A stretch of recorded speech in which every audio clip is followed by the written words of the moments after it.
So, in Catholicism is where you'll find most of the work at least in popular media, and it's the most well known about the study of demonology. Would that be a correct assumption to make? That's a fair point.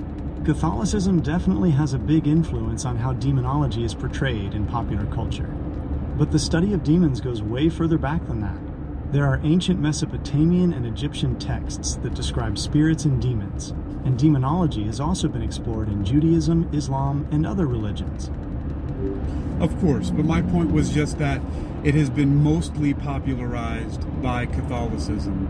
I'm familiar with the Mesopotamian and Egyptian origins and Babylonian and Judaic and all that. So that's good. Thank you for pointing that out. It's a good place to start. So where should we start with this unique perspective on demonology?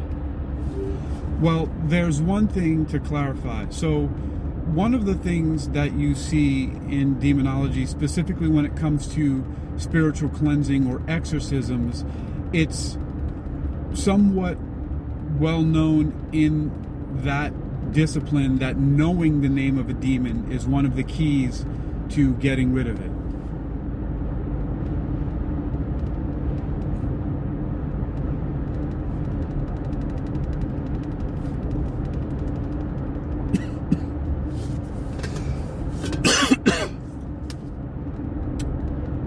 Did you catch that last?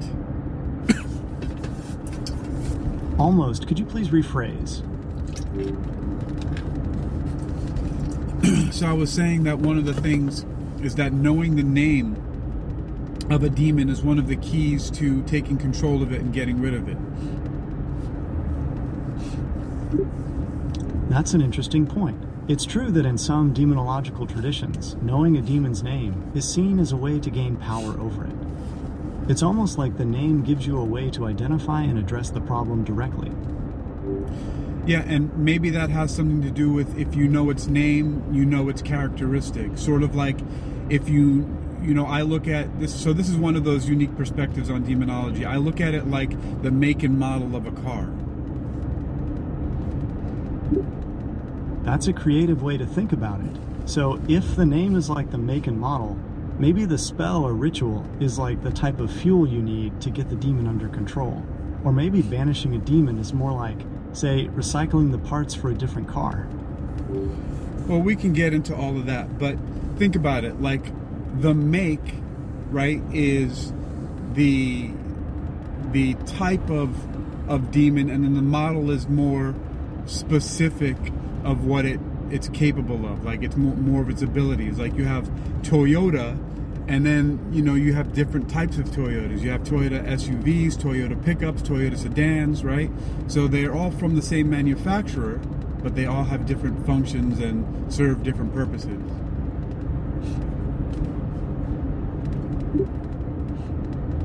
That's an interesting way to look at it. So in this analogy, a demon's name would be like the make and model of a car, and the spells or rituals would be like the tools you need to control it. Perhaps let's look at it more from the angle of angelology, right? So in angelology, you have powers, you have, I forget. Oh, so there's powers, there's angels, there's archangels. It's escaping my mind right now, the different classifications. Can you remind me or refresh those? Absolutely. So, in traditional Christian angelology, there's a hierarchical system. At the very top, you've got the seraphim, cherubim, and thrones. They're kind of the closest to God. Then you have dominions, virtues, and powers. And finally, at the bottom of the celestial hierarchy, you have principalities, archangels, and angels. Okay, so looking at that, we can say that hierarchy, those would represent the various different major manufacturers of automobiles, right? And we can even look at it by, who sells the most, right? Would be at the higher level, like the seraphims and the cherubim, like you said. Like Toyota is one of the most highly sold brands in the US, in the world, so they're in that higher ranking. That's one way to look at it. You could say the different classifications of angels represent major car manufacturers. And you could even relate popularity to their position in the hierarchy, with the most popular or commonly known angels being lower down, like the archangels. It's an interesting way to compare the two systems. Okay, and so we have a similar ranking of demons. There are princes of hell and kings of hell and all these different things. Do you have also a classification of demons? Yes, there's a similar hierarchy for demons. It's not as standardized as the angelic one, but some classifications include princes of hell, dukes, marquises, counts, barons, knights, and other titles like that. You could definitely look at it in a similar way to the angelic hierarchy. Right, precisely. So those are all the different rankings. And like, again, we can say that the ranks of the demons, just like the ranks of the angels, are brands. Absolutely. You could definitely say that the ranks of demons are like different brands of cars, just like we did with the angels.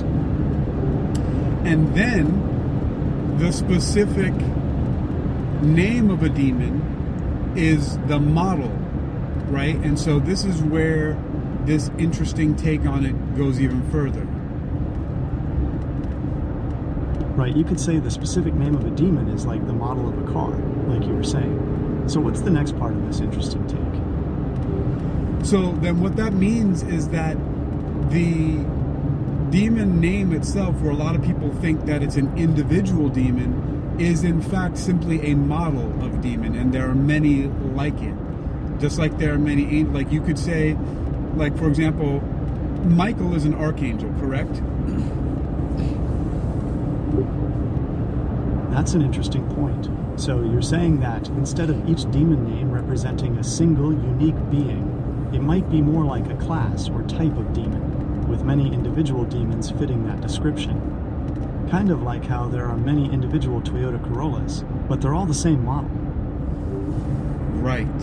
There you go. So, you have, like, let's say a Duke of Hell, and it could have a specific name, but that's just one of the models of that Duke of Hell. And people might think, oh, that's just one, like Beelzebub is one, or Asmodeus is one, but it's really the name of a whole class of them. That's a really interesting perspective.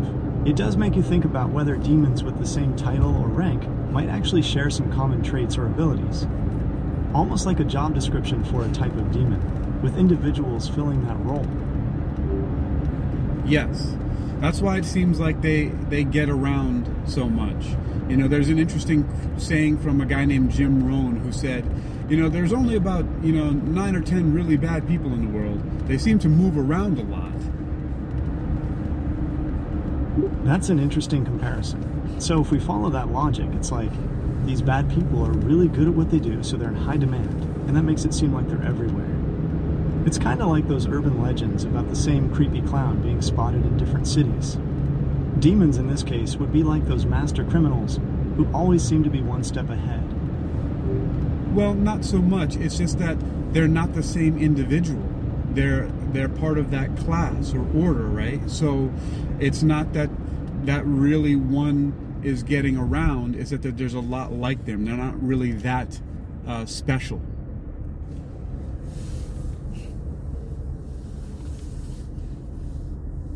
So not so much. It's just saying it's not really one or a few of them that are getting around. It's just saying that they're not really that special.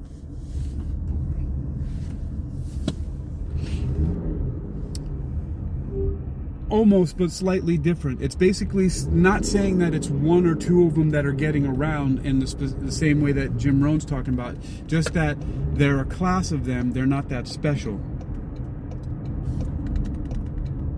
So it's not that the same few demons are causing all the trouble, but more that there are a bunch of demons with similar abilities and motivations, so it feels like you're always running into the same problems. Like, if you think about it, a lot of crimes are committed, but it's not always the same few people doing it. It's more like different people making similar bad choices. Right. So that's more like it.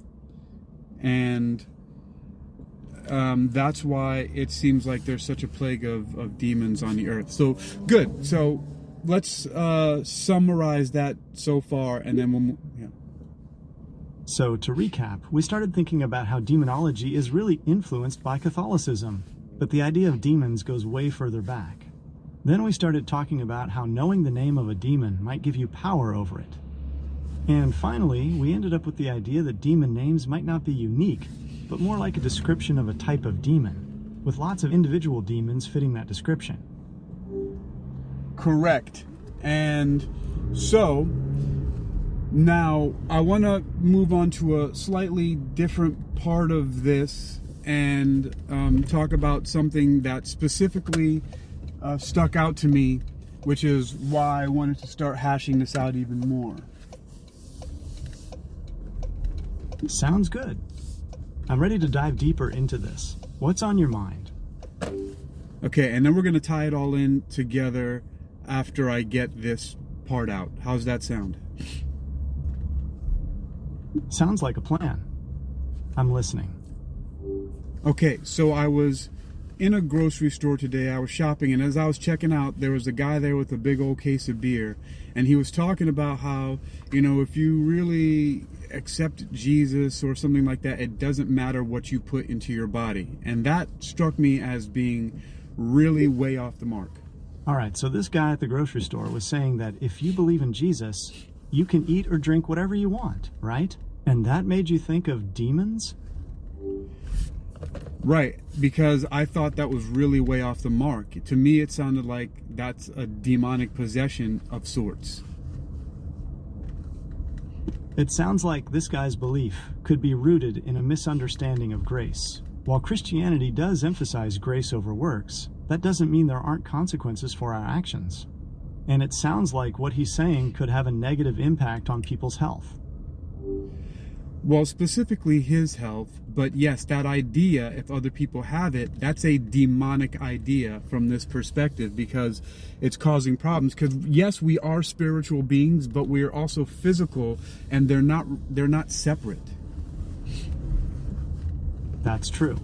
Our physical bodies and our spiritual health are definitely connected. It's almost like they're two sides of the same coin. You can't really ignore one without affecting the other. So, now here's some more insight on that perspective. Now, one of the things that is also found in demonology is that sometimes people invite the demons in, sort of like the lore about vampires, that you have to invite them in.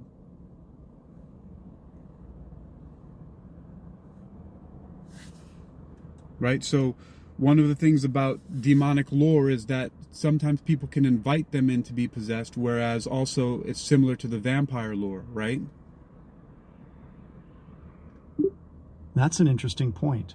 In some belief systems, people can invite demonic possession through rituals, or just by making a conscious decision. It's like opening a door and letting something in. And the vampire comparison is apt, since both involve giving up something, blood or control, in exchange for power or other benefits, even if those benefits come with a heavy price. Okay, so now here's the comparison. The guy has a case of beer. He's talking about how it doesn't matter what he puts in his body. However, I'm comparing the beer to inviting a demon or a vampire in. That's how they get in.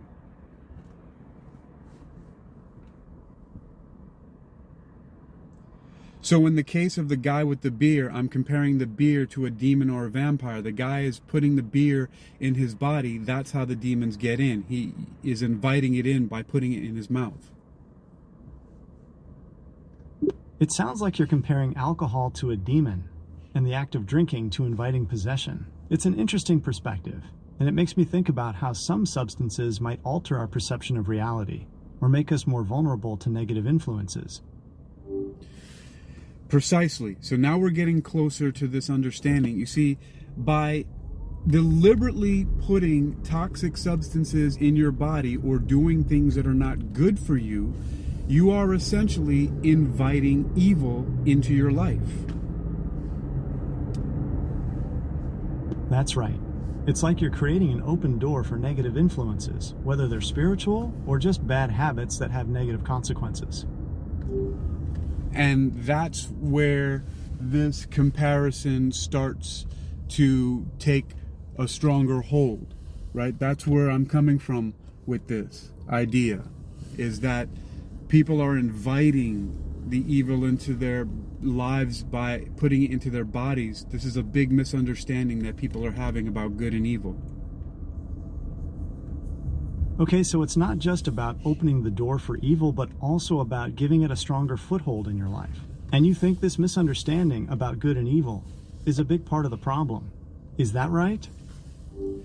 Yes, and it comes also from my academic training, in having a degree in clinical hypnosis and also having a doctorate degree in metaphysical sciences, which I basically see them as very similar. We say that all hypnosis is self-hypnosis, and hypnosis is anything that controls behavior. That's an interesting way to look at it. Hypnosis is definitely about influencing behavior, and it sounds like you see a connection between that and the spiritual realm. It'd be fascinating to hear more about how you see those two fields overlapping. Well, that's where we're going to stop for now, and then let's see what you can synthesize from those ideas and create a summary. Sure thing. So to recap, we talked about how demon names might be more like categories than unique beings. And then we shifted gears to explore how things like alcohol could be seen as a way of inviting negative spiritual influences into your life. You mentioned how you see hypnosis and metaphysical sciences as connected, and that behaviors can be controlled in ways that might be tied to the spiritual realm. Is that about right? Yes. So if we follow that line, for example, drinking beer, right, especially excessively, is, in a sense, you can say alcoholism is a demon type, and people are inviting that into their bodies, and they're making that decision and self-hypnotizing themselves to continually poison their body and make bad decisions. And so this is where that line of thinking is going. So I'm going to continue to develop that, but that's where I am so far. That's an interesting theory. It's almost like you're saying alcoholism itself could be a kind of demonic possession, and that people keep drinking because they're in a self-hypnotic state where they can't stop. Right, and that's the same for all kinds of bad habits, whether it's overeating or things like not looking at the ingredients on the packages of food, or being sedentary, or constantly being angry or being abusive. All of these different things, those are types of demons that people are constantly inviting into their lives by choice.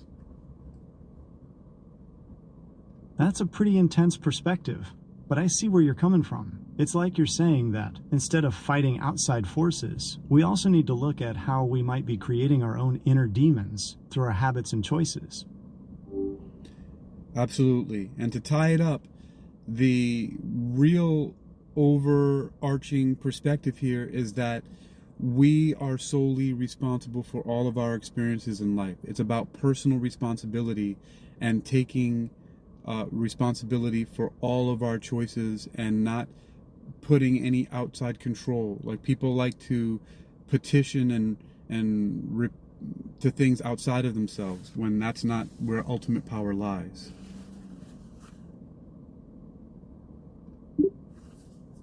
That's a powerful statement. It sounds like you're saying that instead of blaming outside forces for our problems, we should focus on how our own actions and choices create our reality.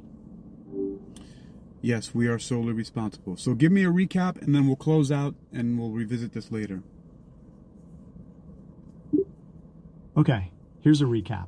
We started talking about demons and how names might be more like labels for different types of them.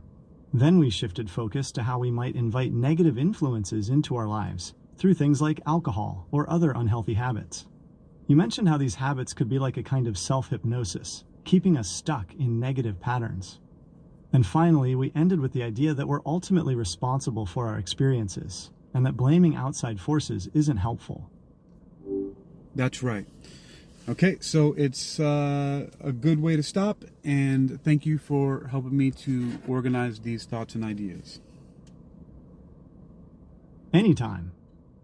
It's been really interesting hearing your perspective on all of this. Let's definitely pick this conversation up again sometime soon.